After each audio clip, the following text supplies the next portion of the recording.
Vous voyez, il y a deux grandes différences. Est-ce que c'est le patrimoine que l'on conserve et il est fragile, ou est-ce que l'on est pauvre et on ne peut pas avoir une maison très solide, et à ce moment-là, on meurt avec le tremblement de terre. Mais un tremblement de terre de magnitude 6,8, 7 sur l'échelle de Richter laisse peu de chance à bon nombre de constructions. Là, on a 7. Oui. Enfin, alors, si je peux répondre, alors, je ne suis pas sismologue ni architecte, mais bonsoir à tous d'abord. Cette catastrophe qui endeuille le Maroc endeuillera malheureusement encore d'autres pays. Et sur le Maroc, donc par curiosité, puisque en bon syndinicien, je vais m'intéresser au risque qu'encourt un pays ou une zone, le Maroc a deux failles majeures, celle de l'Atlas, celle qui est un peu plus haute, et celle qui est un peu plus haute d'ailleurs concerne la Tunisie, l'Algérie, l'Égypte, la Grèce. Et on a les mêmes problèmes sur tout le pourtour méditerranéen. Avec les Alpes, l'Alpe-Côte d'Azur, enfin tout le littoral méditerranéen de la France, la Corse, et dans ces régions-là, on a aussi du vieux bâti.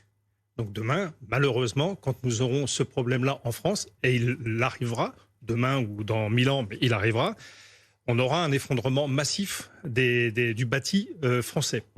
Bien. Une fois cela dit, les gens ne sont pas tous égaux devant les risques, devant les séismes. Pourquoi ? Parce qu'effectivement, le type d'habitation dans lesquelles ils résident, la nature de sol sur lesquelles elles ont été construites, et puis si ça arrive à 10h du matin ou à minuit. Et là, c'est arrivé à minuit. Malheureusement, un grand nombre de personnes est présente à son domicile. Et là, arrive ce qui arrive.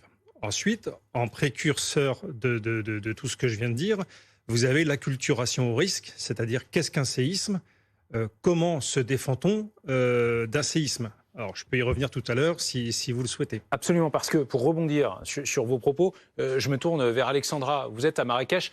D'abord, où étiez-vous hier soir entre 23h et minuit ? Et où êtes-vous ce soir ? Parce que bon nombre d'habitants de Marrakech, principalement des Marocains et des Marocaines, mais aussi des expatriés ou des touristes, n'ont peut-être pas de solution de logement, en tout cas dans l'immédiat. Alors, hier soir, j'étais chez moi au centre de Guélise, au 3e étage de mon immeuble. Et voilà, et puis dans ma voiture où nous nous sommes réfugiés, dans la rue.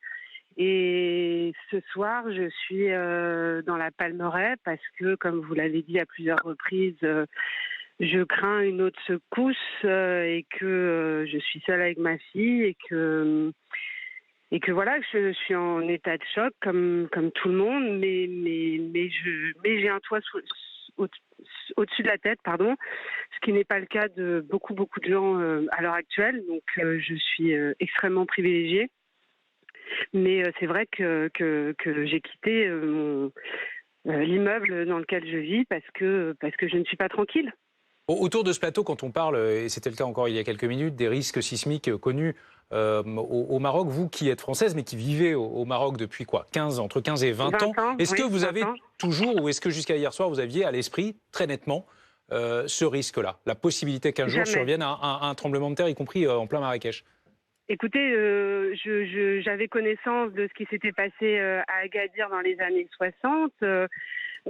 Au-delà de ça, je n'ai jamais imaginé, j'ai pu imaginer beaucoup de choses pourtant, mais ça c'est vraiment la dernière chose à laquelle j'aurais pu penser. Et d'ailleurs, je pense que je n'aurais pas été aussi désœuvrée si j'y avais pensé au préalable, puisque quand je me suis retrouvée seule avec ma fille dans un appartement qui bougeait, littéralement, c'était complètement fou.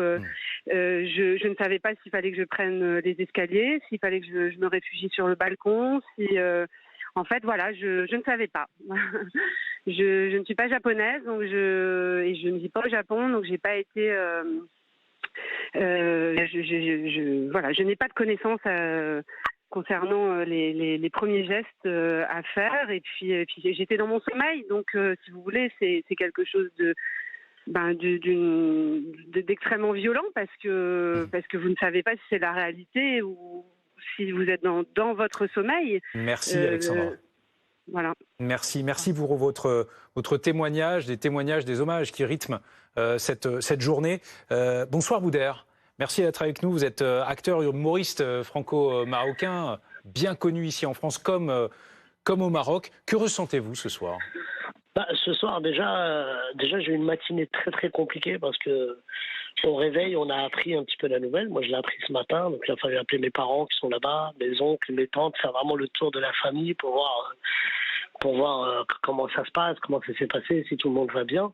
Donc forcément, on a été choqués et aujourd'hui, l'heure est à la prière, l'heure est à la solidarité, on cherche comment on peut faire pour aider.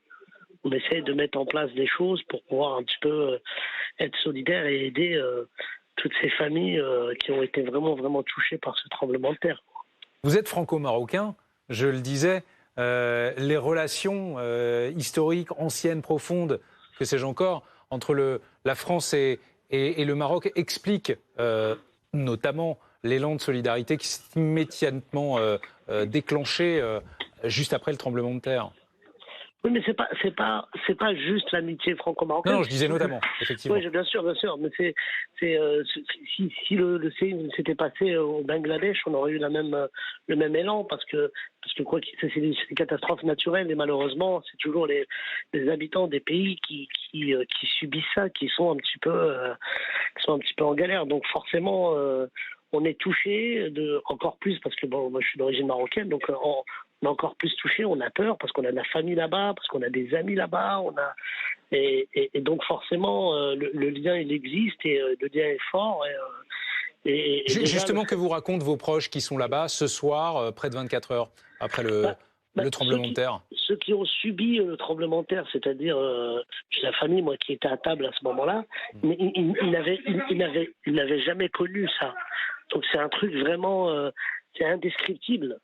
C'est-à-dire qu'il y a eu un vent de panique, ils sont encore choqués, je le sais, parce que quand je parle avec eux, ils sont encore un petit peu sous le choc.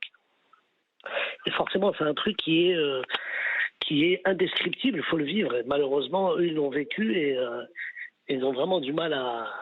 Enfin, il va falloir un petit moment avant de se remettre dedans, quoi. Pour terminer très rapidement, Boudère, vous évoquiez l'élan de générosité à l'endroit du Maroc depuis qu'il a subi ce tremblement de terre. Est-ce que vous, à titre personnel, vous envisagez, l'humoriste que vous êtes, envisage une initiative pour venir en aide à votre pays? Nous, c'est déjà mis c'est en train de se mettre en place. Donc avec des collègues, avec Jamel, avec Arthur, avec des théâtres aussi qui sont prêts à ouvrir leurs portes pour faire des spectacles et envoyer les dons au Maroc. Et donc voilà, oui, c'est en train de se mettre en place là très rapidement. Merci. Et justement, on essaye de bien calibrer tout ça pour que ça parte pas dans tous les sens et que ça soit un truc vraiment bénéfique pour les personnes qui... Vous nous en reparlerez. C'est en grand construction, plaisir. si j'ose dire. Merci Boudère, merci d'être intervenu sur l'antenne de BFM TV. Je vous garde, vous nous invitez en plateau. Nous retournerons dans quelques instants à Marrakech. Merci à tous. On reparle dans un instant, bien sûr, de ce tremblement de terre et de ses conséquences. C'était il y a presque 24 heures dans la région de Marrakech. À tout de suite.